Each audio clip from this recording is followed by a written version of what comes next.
좋은 아침입니다. 역대상 24장 1절에서 31절 내용입니다. 1절 아론 자손의 계열들이 이러하니라. 아론의 아들들은 나답과 아비후와 엘르아살과 이다말이라. 2절 나답과 아비후가 그들의 아버지보다 먼저 죽고 그들에게 아들이 없으므로 엘르아살과 이다말이 제사장의 직분을 행하였더라. 3절 다윗이 엘르아살의 자손 사독과 이다말의 자손 아히멜렉과 더불어 그들을 나누어 각각 그 섬기는 직무를 맡겼는데 4절 엘르아살의 자손 중 우두머리가 이다말의 자손보다 많음으로 나눈 것이 이러하니 엘르아살 자손의 우두머리가 16명이요 이다말 자손은 그 조상의 가문을 따라 8명이라. 자, 이제 본장은 이 제사장의 그 24반차에 대해서 다루고 있습니다. 그리고 그 24반차의 그 우두머리가 누구인지를 기록하고 있는 내용인데요. 먼저 제사장의 그 24반차가 어떻게 나누어지는지를 그 이제 그 레위의 아론의 그 네 아들이 있었는데 그 중에 나답과 아비후는 다른 부를 들이다가 죽음으로 말미암아 아예 자손이 존재하지 않았고요. 그리고 이제 셋째, 넷째 아들로 이 제사장 가문이 형성된다라고 이야기하면서 엘르아살 가문의 사독 그리고 이다말 가문의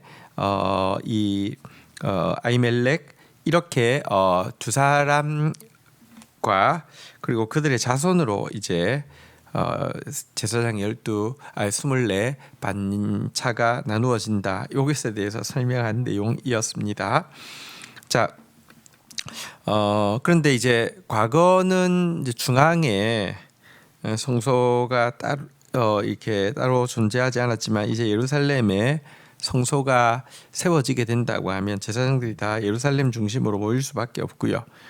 이때에 서로 질서 있게 또 이제 분쟁 없이 봉사하게 하기 위해서는 이처럼 당번과 비번을 나누는 이 24반차가 필요했던 것입니다.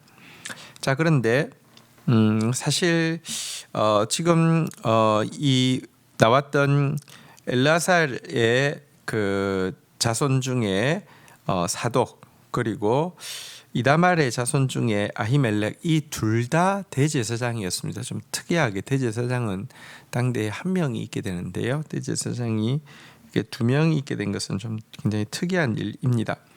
그리고 사독의 계열에서 반차 16이 이제 우두머리가 되고요. 이 이제 아히멜렉 이쪽에서 8명이 이제 그 우두머리가 되어서 합쳐서 24 반차가 구성이 되었는데요. 보면 이 사독 계열이 더 이제 그 우세한 것을 알 수 있고요. 아히멜렉 계열이 더 숫자가 저기 이제 3분의 1밖에 안 되는 것도 알 수 있습니다. 여기에 대해서 조금 이제 말씀을 좀 드리면요. 사실 아론의 자손들만 이렇게 제사장이 되고 그 중에서 사실 이제 셋째인 엘르아살 자손 중에서 이렇게 그 대제사장이 되는 게 자연스러워 보이는데요. 이상하게 한동안 이 넷째인 이다말의 자손 중에서 대제사장들이 나오게 되었습니다. 정확한 연유는 알 수 없습니다. 그리고 그 대표적인 인물이 우리가 알고 있는 엘리입니다. 그런데 엘리 때의 범죄로 말미암아 하나님께서 이제 너희의 자손은 그냥 평범한 제사장으로서 그리고 또 사실은 이제 성전의 중요한 일을 섬기는 것이 아니라 그냥 제사장의 신분을 가지고 밥만 먹게 될 거다. 그러니까 이렇게 그냥 생존만 유지하게 될 거다. 이런 심판의 예언을 하셨죠. 그런데 하나님께서 이렇게 심판을 예언하셨다고 해서 하나님 긍휼이 많으시기 때문에 당장 시행하고 그러시지는 않으십니다. 그리고 또 그 다윗이 피신하는 과정에서 그 노베 있는 이 성소에 들어가서 그곳에서 진설병을 먹고 또 거기에 보존되어 있던 이 저기 골리앗의 칼을 가져가고 뭐 이런 것을 이제 악한 도액이 이렇게 아주 스토리를 만들어서 밀고 하면서 이 그 엘리의 그 자손인 대제사장이 이제 다윗의 편에 서서 모의를 이렇게 동조했다 이런 이유로 그 제사장 자손들이 막 멸절을 당하잖아요. 근데 그때 살아남은 사람이 바로 아히멜렉입니다. 그래서 다윗은 물론 이것 역시도 또 어떤 의미에서는 분명히 다윗의 잘못이 있죠. 그러니까 다윗이 이것 때문에 크게 참회하고 또 마음 가운데 긍휼의 마음이 이전과 이유가 다를 정도로 많아지는 계기가 된 것은 사실이지만 또 생각해 보면 엘리에게서부터 흘러나오는 그 악영향이 또 이와 같은 재앙을 또 부르게 된 것도 간과할 수는 없습니다. 그러나 어쨌든 이 살아남은 자손인 아히멜렉을 귀히 여기고 대제사장으로 세워서 대제사장이 2명이 되는 그런 시절을 지났는데요. 하지만 또 하나님의 말씀은 또 그대로 이루어지죠. 나중에 솔로몬 이 옹립되는 과정에 아히멜렉은 이제 아도니아 쪽으로 줄을 서고 반역에 가담하다가 정말로 성경의 예언대로 이제 그냥 밥만 빌어 먹고 사는 제사장 가문으로 전락하게 되었습니다. 어쨌거나 이 24반차에 대한 내용이었고요. 자, 이제 그 24반차의 우두머리에 대한 이름의 내용이 나와 있는 것입니다. 5절입니다. 이에 제비 뽑아 피차 차등이 없이 나누었으니 이는 성전의 일을 다스리는 자와 하나님의 일을 다스리는 자가 엘라살의 자손 중에도 있고 이다말의 자손 중에도 있습니다. 6절 레위 사람 느다넬의 아들 서기관 스마야가 왕과 방백과 제사장 사독과 아비아달의 아들 아히멜렉 및 제사장과 레위 사람의 우두머리 앞에서 그 이름을 기록하여 엘라살의 자손 중에서 한 집을 뽑고 이다말의 자손 중에서 한 집을 뽑았으니 첫째로 제비 뽑힌 자는 여호야립이요 둘째는 여다야요 8절 셋째는 하림이요 넷째는 스오림이요 9절 다섯째는 말기야요 여섯째는 미야민이요 10절 일곱째는 학고스요 여덟째는 아비야요 11절 아홉째는 예수아요 열째는 스가냐요 12절 열한째는 엘리아십이요 열두째는 야김이요 13절 열셋째는 호빠요 열넷째는 예세브압이요 14절 열다섯째는 빌가요 열여섯째는 임멜이요 15절 열일곱째는 헤실이요 열여덟째는 합비세스요 16절 열아홉째는 부다히아요 스무째는 여히스겔이요 17절 21번째는 야긴이요 22번째는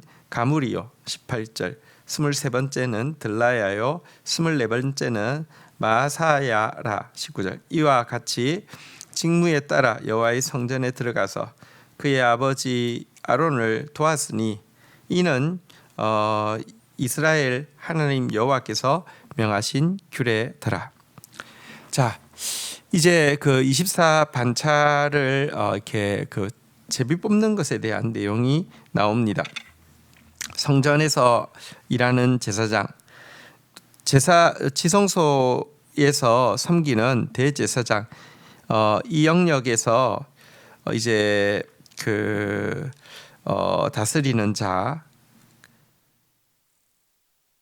지성소에 들어가서 봉사하는 순번을 제비뽑기를 통해서 이제 뽑았다. 이렇게 지금 이야기를 하고 있는 내용이고요. 제비뽑기를 통하여서 뽑은 이유는 피차 차등 없이 이를 나누기 위함이다. 이렇게 이야기를 하고 있습니다. 제비뽑기를 뽑는 방법은 사독과 아히멜렉을 비롯한 지도자들이 참관하는 가운데 서기관 스마야의 주관하에서 이루어져서 이렇게 번호를 이렇게 뽑고 또 뽑고 이런 식으로 이렇게 하는 방식이었습니다. 숫자가 3분의 2, 3분의 1이기 때문에 두 제비를 뽑고 나면 이다말에서 한 제비를 뽑고 이런 방식으로 이루어졌습니다. 이 일을 통하여서 직분이 맡겨졌다는 것은 하나님의 일은 결코 존귀함이나 비천함, 높음이나 낮음이 없고, 그러니까 또 순서에 있어서도 이렇게 뭐랄까요, 우월하고 열등하고 이런 것이 없게 하나님께서 각자에게 가장 맞게 주신다는 믿음의 표현입니다. 성경에 보면 우리는 다 그리스도의 몸의 지체이기 때문에 더 영광스럽고 덜 영광스럽고 이런 것이 있지 않고 함께 하나님의 몸을 세워간다라고 이야기하고 있는데요. 그런 정신을 제비뽑기가 잘 보여줍니다. 자, 20절부터 31절까지의 내용은요. 이제 레위 지파의 24반차의 우두머리를 소개하는 내용입니다. 근데 여기서도 어쨌든 제비뽑기에 의해서 결정됐다라고 이야기를 하고 있는 내용이 성경에 기록되어 있습니다. 어쨌든 여러분, 우리가 능력별로 우등별로 이렇게 혹은 이렇게 하나님의 일이 주어지는 것이 아니라 우리 모두는 하나님께서 우리를 잘 아시기 때문에 각자에게 맞게 하나님의 뜻 가운데서 그리고 함께 몸을 세우게 하기 위해서 이 일을 주셨다는 정신을 꼭 기억하고 몸을 섬겨야 할 것입니다. 주신 말씀 붙잡고 기도하며 나가도록 하겠습니다. 하나님, 오늘 이제 성전이 세워지고 나면 제사장들이 중앙에 모여서 예배해야 할 터인데 이들 안에 분쟁이나 다툼이 없이 질서 있게 예배하게 하기 위하여 24반차를 세우는 모습을 보게 됩니다.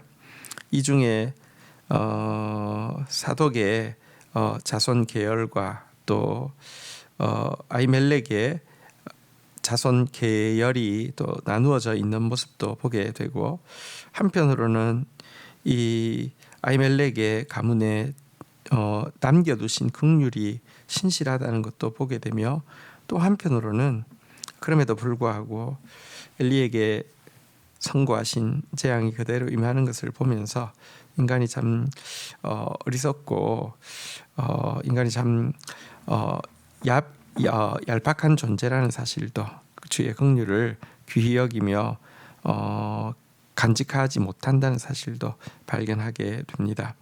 하나님, 우리에게 주어진 직분이 정말 은혜라는 사실을 깨닫고 신실하게 또 정말 다툼이나 허영이 없이 주님을 잘 섬기는 자 되어지게 하여 주십시오.